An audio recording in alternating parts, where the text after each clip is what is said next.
पहली ब्रेकिंग, बेंगलुरु में चिन्नास्वामी स्टेडियम के बाहर भगदड़ में 11 लोगों की मौत हो गई, 33 लोग जख्मी हैं। कर्नाटक सरकार ने मृतकों के परिवारों को 10-10 लाख के मुआवजे का ऐलान किया है।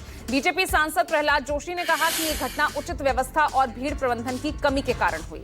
वहीं सीएम सिद्धरमैया ने इस घटना पर महाकुंभ मेले में मची भगदड़ का उदाहरण दिया। पीएम मोदी ने इस दर्दनाक हादसे को लेकर दुख व्यक्त किया।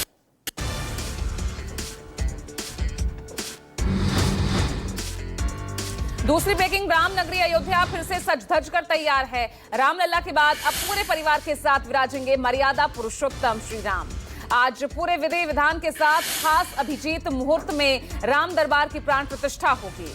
दिन में 11:25 से 11:40 के बीच राम दरबार की प्राण प्रतिष्ठा होनी है।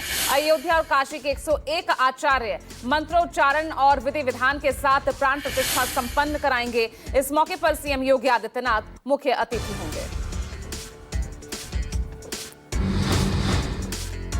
तीसरी ब्रेकिंग, 16 जून को नोटिफिकेशन के साथ ही जातीय जनगणना की प्रक्रिया शुरू हो जाएगी। 1 अक्टूबर 2024 तक जम्मू कश्मीर, हिमाचल, उत्तराखंड में जातीय जनगणना होगी। बाकी हिस्सों में 1 मार्च 2027 को जातीय जनगणना खत्म हो जाएगी। सरकार 16 जून 2025 को जनगणना और जातीय जनगणना से संबंधित अधिसूचना राजपत्र में प्रकाशित करेगी।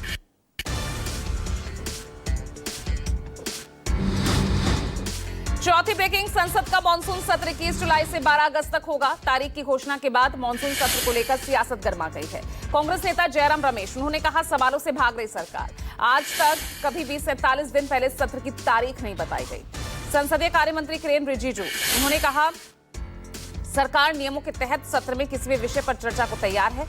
ऑपरेशन सिंदूर से लेकर जस्टिस वर्मा के खिलाफ महाभियोग पर भी चर्चा को तैयार है सरकार।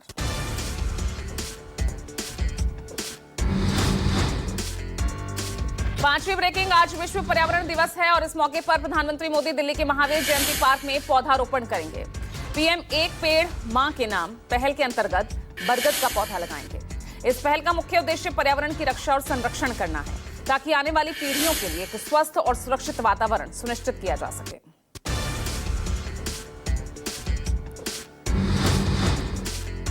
छठी ब्रेकिंग, प्रधानमंत्री नरेंद्र मोदी कल जम्मू कश्मीर में चिनाब नदी के ऊपर बनाए गए चिनाब ब्रिज का उद्घाटन करेंगे। इसके साथ ही कश्मीर से कन्याकुमारी तक ट्रेन कनेक्टिविटी भी की जाएगी। फिलहाल दिल्ली समेत देश के अन्य शहरों से जम्मू कश्मीर जाने वाली ट्रेन कटरा तक ही जा पाती है। अब इसके बाद 63 किलोमीटर वाले हिस्से को छोड़ते हुए आगे संगलदान से श्रीनगर और बारामूला तक रेल सर्विस है। चिनाब ब्रिज की सुरक्षा के लिए राउंड द क्लॉक 24 घंटे 7 दिन यहाँ जवानों को तैनात किया गया है।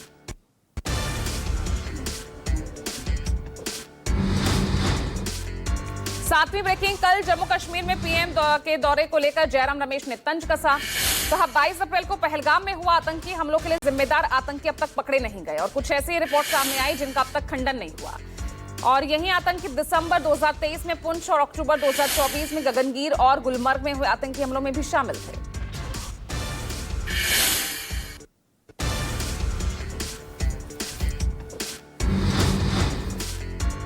आठवीं ब्रेकिंग, आज से पूरी तरह से आम लोगों के लिए खुल जाएगा समृद्धि महामार्ग।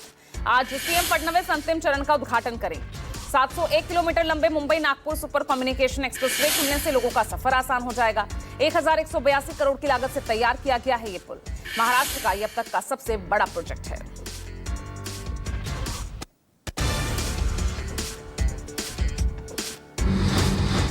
नौवीं ब्रेकिंग, दिल्ली में आज भारत मध्य एशिया संवाद की चौथी बैठक है। विदेश मंत्री एस जयशंकर मध्य एशियाई देशों के विदेश मंत्रियों के साथ द्विपक्षीय बैठक करेंगे। बैठक में कजाकिस्तान, किर्गिज गणराज्य, तजाकिस्तान, तुर्कमेनिस्तान, उज्बेकिस्तान शामिल होगा और संवाद की तीसरी बैठक की मेजबानी 2021 में भारत ने नई दिल्ली में की थी।